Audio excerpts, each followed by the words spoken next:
So Mind Unveiled just released a really good video on old world 19th century photo manipulation. And it's good for many reasons. The first reason is it's very comprehensive. So it gives a really good overview of all the photo manipulation techniques that they could use. So, he talks about the sort of ghosting phenomena where they trick people into thinking it was, spirits there in the photograph, to composite images and cropping and copying and pasting and removing people. We were going to be doing a response video to another video regarding photo manipulation, and he's kind of done the job for us. So thank you, Mind Unveiled. And I agree. I think it was a really good video. There were cases where he used Wikipedia, but then there was also cases where he was using books, the historical journals, which is the same thing that we do. So as a whole, I found it a really good video. Where he lost me is where he jumped to the conclusion that all photographs are fake. Basically, all old world photos are fake. And it kind of felt like it was straight out of the playbook of Ancient Aliens, where on that show, they're teaching you about these really interesting sites and you're getting into it. And then they come at you with their narrative where it was the ancient astronauts. And you're like, well, hold up now. Like, come on. Like, that was a really good presentation you were doing. The only other part that I would add in, I believe it was Legray. The research he did on Legray, where he showed that the sensitizing dyes actually could pick up skies back in the mid 19th century. I thought that was great because that was stuff I was unaware of. It certainly doesn't debunk the sensitizing dyes that leads to the Vanilla Sky narrative, but it adds to the story and shows that they could do that. They don't really talk about other figures like Gustave Le Gray. There are entire websites and a Wikipedia page dedicated to Le Gray. I'm not sure who they are from the statement they don't talk about Le Gray, but having now become aware of his name, it's very easy to search the web and get information on him. The presentation emphasizes that Legray's techniques was an industry secret and kept secret, while ignoring Legray's shady business practices and unsatisfied investors, which led to the studio's closing. Even on Wikipedia, it states that Legray's process had major practical disadvantages that made it inconvenient for field use. Yeah, you're right. And that's what Mind Unveiled doesn't emphasize, is that the wet colloiding process, just in general, had a major disadvantage. And that was because it had to be done before the plate dried. And it says here, this gave the photographer no more than about 10 to 15 minutes to complete everything. And when you look into the combination printing, which Legray is doing to get that sky, you have to use 2 or more negatives to make one good print. And it says here, combination printing required a lot of careful work to plan out the concept of what the final image was desired to look like. It was also a task of great skill and patience.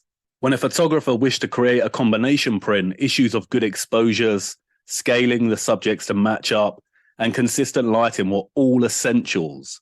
And then it says, for instance, in the example of combining a foreground subject with adding clouds to a sky, it is important to make sure that the direction of the light falling on the clouds is the same as the light used on the main subject in the original foreground negative. So this is not something that's easy to do. This is art. Legray's innovative photographic techniques, he was trying to push the boundaries, but the technology was not really there to turn this into something that could be used in field to just capture everyday life. It was an art and it required a lot of attention and careful detail. Just like it says on this website, the technique of combination printing was painstaking. It wasn't something that could just be done. When it comes to research, I'm someone who wants all the information presented, so I can make a balanced and fair assessment for myself. While I cannot vouch for the accuracy of Metropolitan Museum's article on Legray, I do believe ignoring this type of information in favor of presenting one's desired narrative is a prime example of cherry picking. Legray keeping his techniques to himself while fleeing France and abandoning his family deserves equal, if not more, merit than a vast conspiracy regarding photography development. So I'm a bit confused in some ways, because he does jump to these hasty generalizations and conclusions which don't really match with the information he was presenting. But also as well is that I don't know whether, because he's stopped using the word Tartaria, and I don't know whether this is in support of that hypothesis or not. But what he's presented actually delivers like a tremendous blow to the Tartarian hypothesis. Whether it's a verbal debate, you know, an essay or an entire book, an argument is very similar to a chess game. And just like in chess, when you make an argument, you have to anticipate and try and foresee all your opponents and opposition's moves in advance. And it's the same in argument. When you're making an argument or you're in a debate, you're always trying to see the potential pitfalls of that argument. Initially, that should be done from an honest perspective because you want the argument to be correct. But once you feel like you have a correct argument, you still have to see those pitfalls because you will be challenged. When I talk about the weak spots in an argument, I mean like the holes, the contradictory statements, the weak areas without enough evidence, moments of hypocrisy, tautology, fallacy, when you suppress evidence and present different kinds of evidence in support of your argument, selectivity, bias. You know, these are your weak areas in argument. And this is why I really like Mind Unveiled's latest video, because it draws to the surface the Tartaria hypothesis's biggest weakness. And it kind of corners it into a lose-lose situation. And that's the photo manipulation. A big part of the hypothesis relies on the viewer or the recipient believing that all construction photographs are fake. But what Mind Unveiled presents in this video is that photo manipulation occurred across all kinds of photographs. And what he shows is that they could remove people from photographs, you know, remove them entirely. They could remove objects. He calls it vanilla sky. It's not. Vanilla sky is the oversensitizing dyes and the whitewashing due to the light. But the cropping of the sky and the cropping of certain buildings as well. He also shows instances where there's been artistic liberties. So, you know, the producer of the photograph has etched onto the image and drawn things in there. But, as part of his conclusion, basically, and this is a direct quotation, all old world photos are fake. Basically, all old world photos are fake. And that's an extreme mindset because there's no evidence for that. There's evidence that there was manipulation in the same way there is today. One of his primary sources for the manipulated images is a Detroit publishing company. But the Detroit publishing company was a postcard company. And postcards by default are manipulated. And you see that here, especially with colorized photochrom. You see the way the edges are faded. You see that they emphasize good weather. And you see that they also remove objects that damage the composition of the photograph. So it's exactly the same as it is today with magazines, adverts, and, you know, whatnot. And we make people look more beautiful today, just as they did back then. You know, he states that photo manipulation has been around since the camera's inception. Well, that immediately tells us that, one, the Victorians were indeed advanced and not just horse and cart people. But most importantly, that two, the practice of image manipulation was exactly the same back then as it is today, just not as good. But that doesn't mean that all photographs are fake. So I can go to a construction site, take a photograph, come home, put it into the computer, crop out the sky, change the colors, increase the contrast, turn it to black and white. And that's a manipulated photo. But the construction site was still real. It still existed. So his conclusions are off, but it's problematic for the Tartarian hypothesis because he's showing that they could remove people.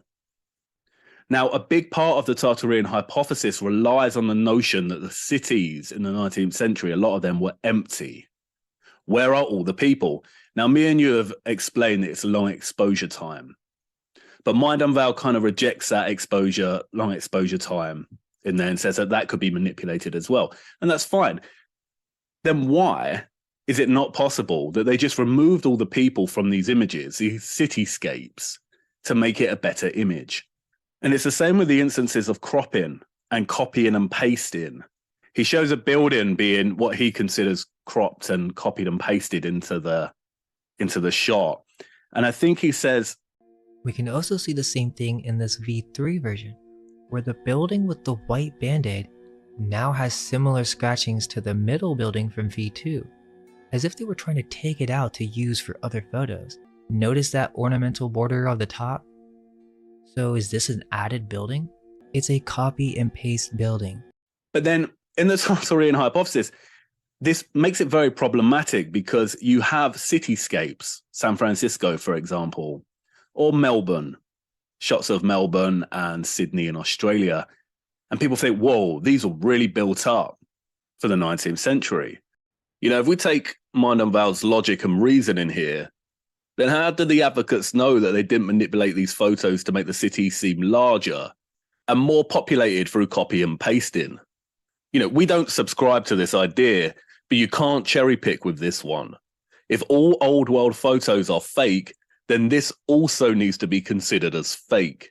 And then you might say, well, why would they want to fake images of what the city looked like? But Mind and Val kind of answers that without actually addressing it, is that if they were to fake photographs of cities and make them look a lot bigger and a lot more glorious than they were, especially in America and Australia, it would be propaganda and advertisements that draw in migration. In terms of the World's Fairs, I feel like it also now throws all of the information that's been presented there, because those buildings don't exist for the most part anymore. There are some that are still standing today, but in the history books, they were built later, after the World's Fairs.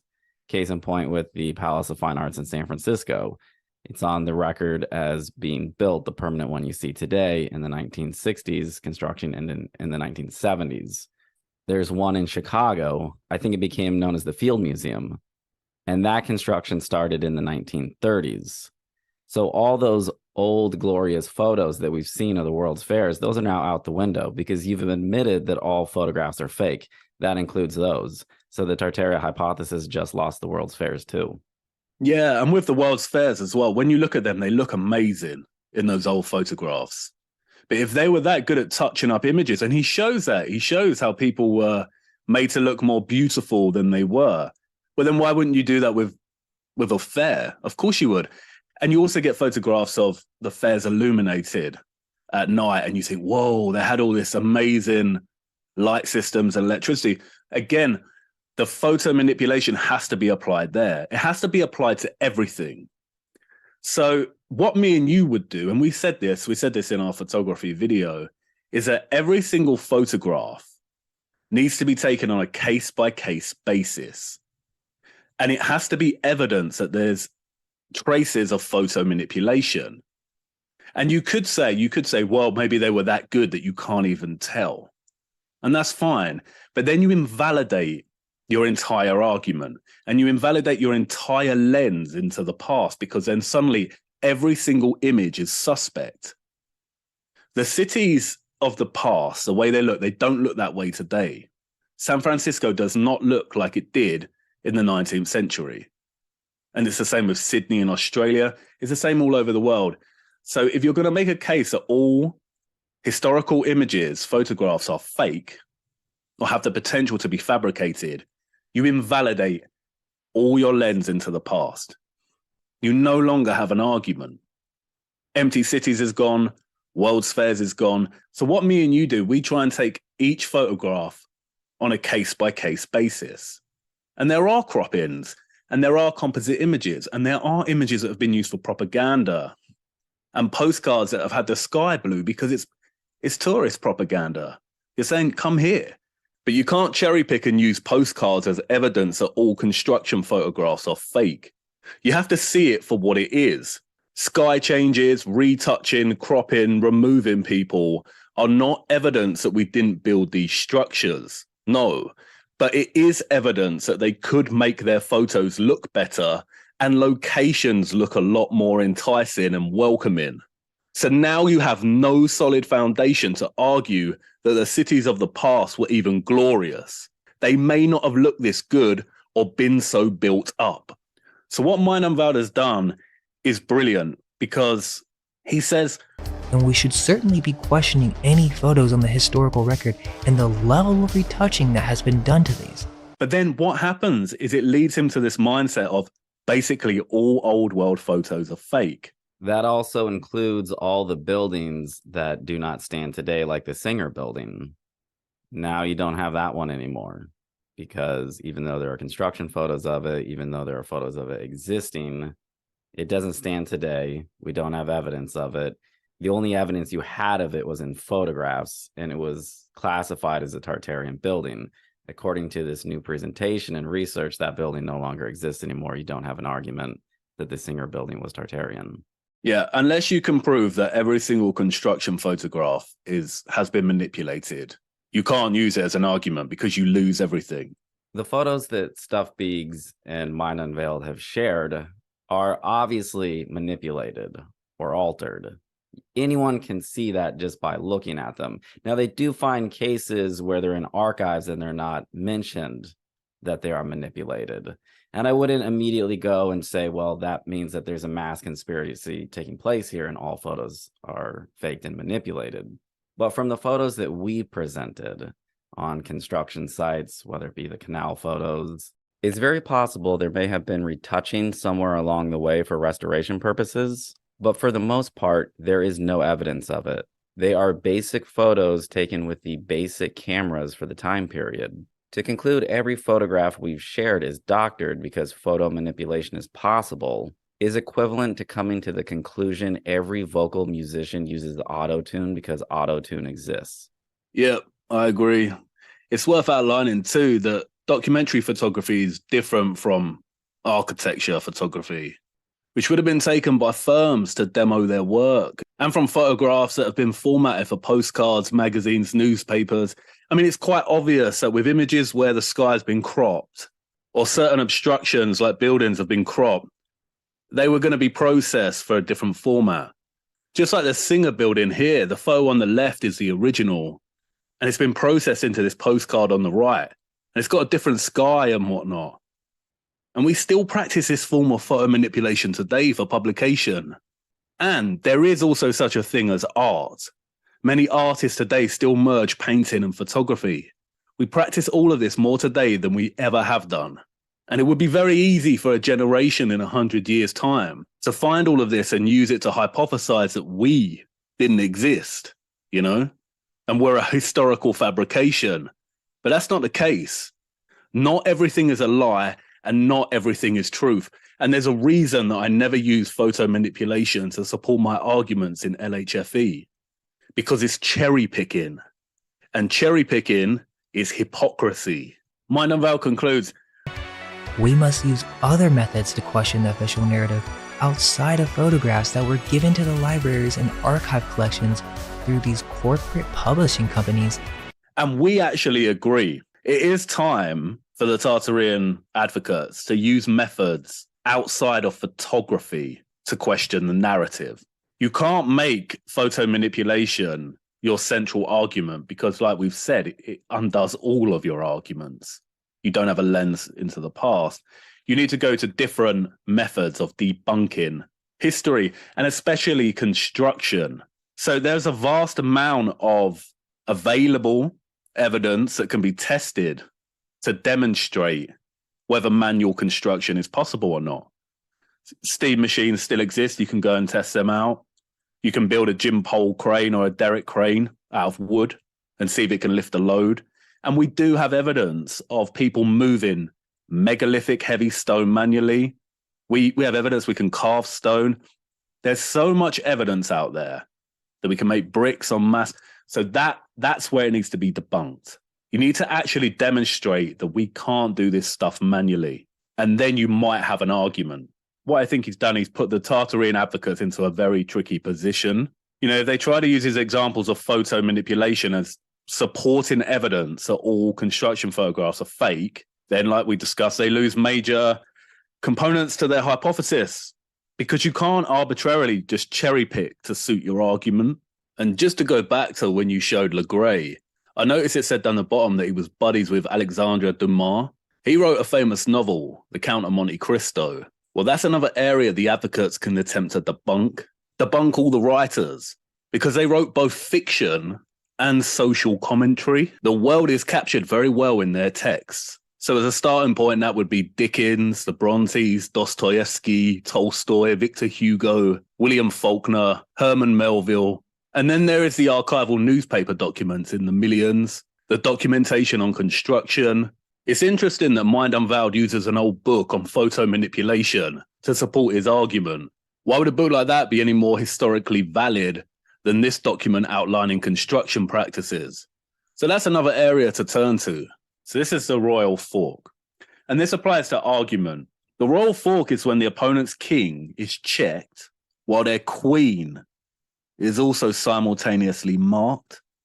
And the opponent is forced to move their king because they're checked, but in doing so, they forfeit their queen. And this is what Mind Unveiled has just done to the Tartarian hypothesis with this photo manipulation video. It's a lose-lose situation.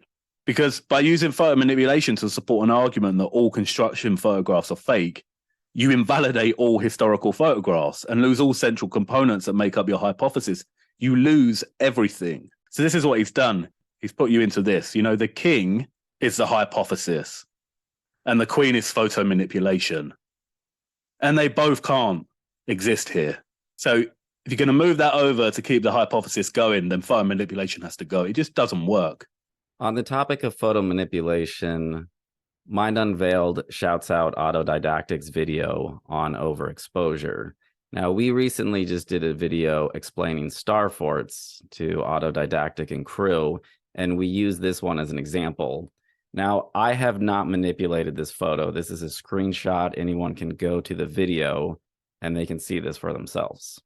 In the video, they have this star fort titled Nowhere, Kazakhstan.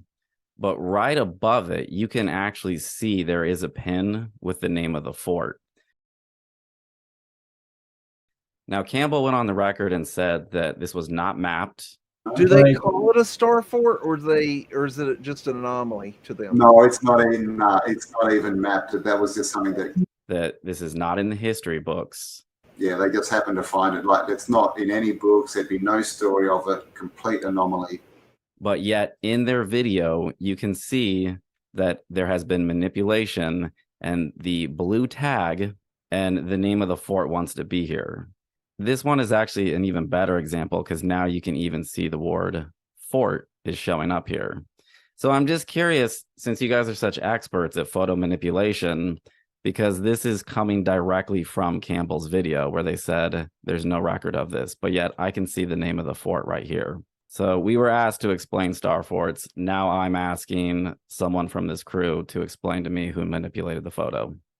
So yeah, thanks again, Mind and Val, for that video. It saved us a lot of time. And we recommend you go check it out and let him know that we sent you. Nowhere Kazakhstan, it does.